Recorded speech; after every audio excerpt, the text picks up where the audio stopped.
A goal is not always meant to be reached. It often serves simply as something to aim at. Bruce Lee.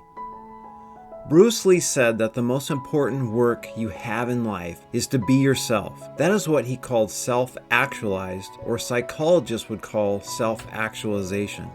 This is the realization or fulfillment of your talents and potentials. People have a natural deep desire to find out who they are and then be the best version of themselves. Today we would say that person is being authentic or living an authentic life. We often get too caught up in what we do, our hobbies or job titles, and the roles we play, such as parent, child, employee, or banker, that we overlook the most important aspect of being human: embodiment.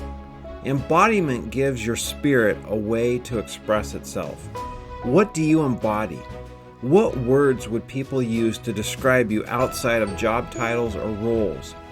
How is this embodiment fully integrated into your being?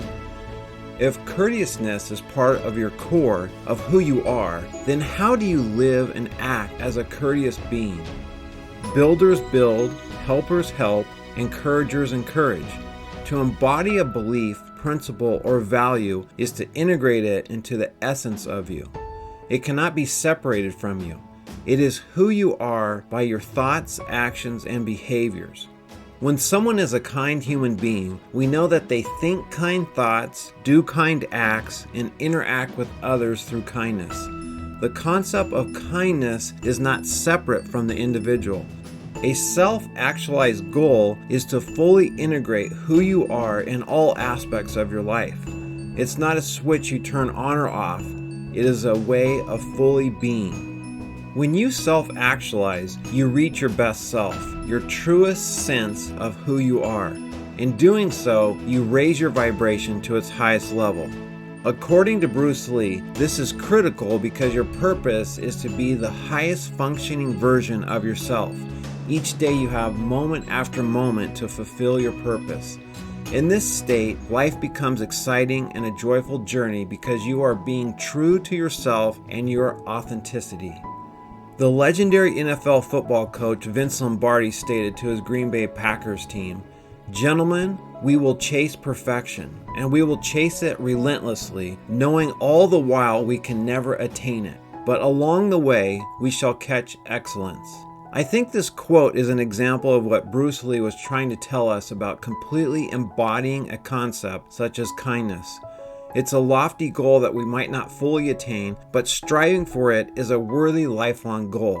We become better through the process of embracing ourselves at deeper and deeper levels where we become one with the idea. When you squeeze an orange, the only thing that can come out of it is orange juice. It's the only thing inside an orange. The only thing that can come out of you is what's inside you. When you are kindness, then no matter what life event happens, kindness will be the only thing possible to come out of you. Embodiment is a simple idea, but it can prove to be difficult in practice. When you explore your inner self, you may discover how off course you are to your authentic self. Are there situations where you mask who you are? Do you try to fit in and not express who you really are? Do you make compromises because you feel obligated to do so?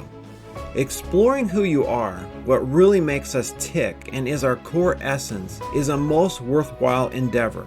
Unfortunately, this is something that too few of us do or revisit on a regular basis. It takes work and a commitment to become your best version of you. Too often we are programmed and trained throughout life to detach from ourselves, which causes us to be numb to our truest self.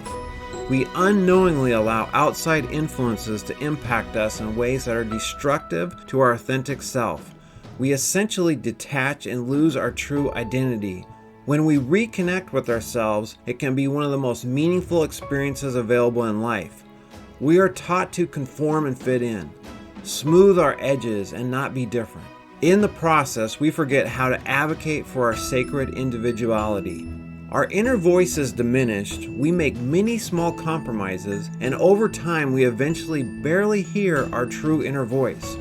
Our real voice is replaced with an inner critic who keeps us in line with what others believe we should be. In the process, we lose our individuality and ultimately our freedom. We are creatures of habit and eventually confuse the inner critic for our own voice. To reclaim our liberty and personal freedom, we must return to that which we always had, our self-actualized, authentic self. Many people dedicate their lives to actualizing a concept of what they should be rather than actualizing themselves.